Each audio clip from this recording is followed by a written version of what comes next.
And joining me right now is Jonathan Owen, CEO of Metals One. That's MET1 ticker. Jonathan, thanks for joining me. Thanks, Justin. Good to see you.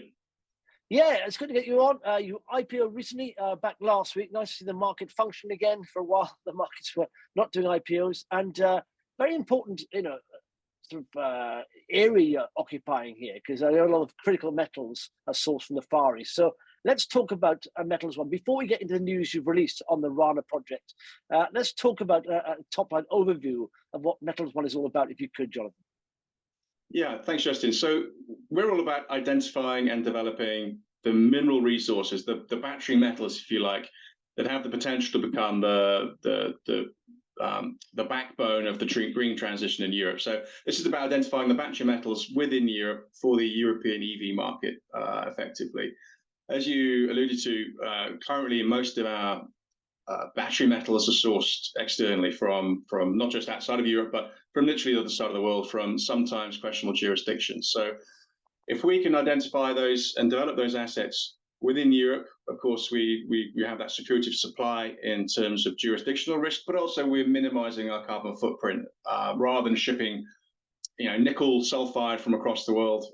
Much shorter supply chains, lower carbon footprint from the EV. It all helps us move in the direction of net zero. Yeah, and in fact, it's just from an investor point of view, I know people feel safer investing in jurisdictions like Europe rather than the Far East or Africa, because laws can change there very quickly. So take us through. So where are you based? Where are your operations based? Is it Finland and Norway? Is that right? Yeah, that's correct. So we've got two project areas, if you like. We have the Black Schist project in Finland, and we have the Råna project in Norway. And really the focus of the recent news release is the Råna project. And just to clarify, it's our operating partner, King's Rose, that has undertaken this recent work that has been published. And we're really republishing that and helping tell their story. But ultimately, we own 80% of that project at the moment. So, we benefit from their findings. Yeah. Well, in fact, let's talk about their findings. Geophysical survey at Råna. What did you find out there? What's happening? Yeah, so if we look at the long-term plan, there is to really increase the confidence and prove that there's a viable economic ore body there, particularly for nickel, cobalt, and copper. There is historical mining on our tenements back in the 90s. Pretty much exhausted that particular pocket of the ore body. What we need to do now is identify other hotspots within the ore body that are worthy of additional drilling and investigation, for example, that ultimately then will become an operating producer of battery metals. So what we have with the recent work then is really a heat map of where to go next in that ore body in terms of investigative work. So King's Rose have undertaken a Spartan MT Survey. This is an electromagnetic survey. They're looking at the conductivity or resistivity of the ground. As you might guess, that metal-rich ore bodies tend to be quite conductive. So this is what the survey has identified, these hotspots.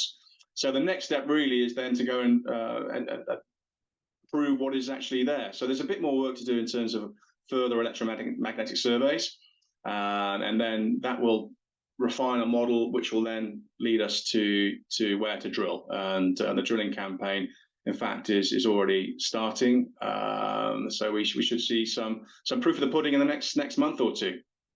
Yeah, and you say that you found sort of 4 discrete, strong, apparent conductivity anomalies, and so that's significant, I suppose, isn't it? It is significant. So what we're really looking to do is find another Proven mine. So the Proven is the name of the mine that was on the on part of the tenements, and these results suggest that there could be 3 to 4 similar structures available for us to explore. I mean, the confidence levels increase with as information comes in. So there's a lot more information to gain through further surveys and then ultimately the drilling, but it points all in the right direction. And bear in mind that the Råna project is regarded by the experts as being one of the most significant nickel deposits in the world in terms of potential. So So this is really exciting for us. Still early days, a lot more work to do, but that work is happening, and we're going to see a lot of news flow over the next, well, say weeks, months, and over the stretch of this particular campaign of work. Yeah, well, I'm reading the RNS. I mean, it's worth checking out because there's also a graphic in there explaining a lot of it. It's quite technical for me, but so on the ground now, what is actually, you know, the next steps, physical next steps you take here? Yeah, so this survey's been undertaken. The Spartan MT Survey. It's quite a specialised technique, quite new. Hasn't been used before at Råna. There's some additional, some more traditional EM electromagnetic surveys to be undertaken, including down the hole survey. So this is we've inherited a number of historical drill holes in this ore body, some of which are still open, accessible. So effectively, the exploration team will be dropping surveying equipment down those holes to measure the resistivity or the conductivity of the ore body at various horizons, and that will feed into our model, which, as I said, will then give us a better chance when it comes to actually drilling the ore bodies, that we actually hit these hotspots. So that's happening. Drilling has already started, and we should see some results coming from that in the next short while. Yeah. So essentially, it's still early days, but you're happy with what you found so far, and this is giving you an encouragement to move on and carry on with the plan. Yeah. Oh, absolutely. No, it's really exciting. You know, this ore body is regarded as analogous, or similar to the Voisey's Bay mine in Canada. This Voisey's Bay is one of the world's, if not the world's, largest nickel producer, and we're looking at a very similar geology, similar metallurgy, and potentially similar volume. So that's the prize. That's where we're looking to head, and this is a great start. Yeah, excellent stuff. Okay, if people are listening to this, Jonathan, like the sound of you picked up in the survey here and the progress you're making, but are not yet following the story. If you could give them 3 quick reasons why they should hit that follow button on your page on Vox and add you to their watch list, please. Yeah, thanks, Justin. Metals one, we're pursuing the right metals, battery metals for Europe, within Europe, on the doorstep of Europe's OEMs at the right time. We see the constraints globally in terms of supply chain of these materials, where they're coming from China, Philippines, Russia, etc. And we have the exploration cover as well, in terms of exploration carry, £9 million worth of investment from our partners into these projects. And we're already producing results. Excellent stuff. Jonathan, good to chat to you. And like I said, lots of news coming out. So hopefully we catch up in the not too distant future. Thanks a lot.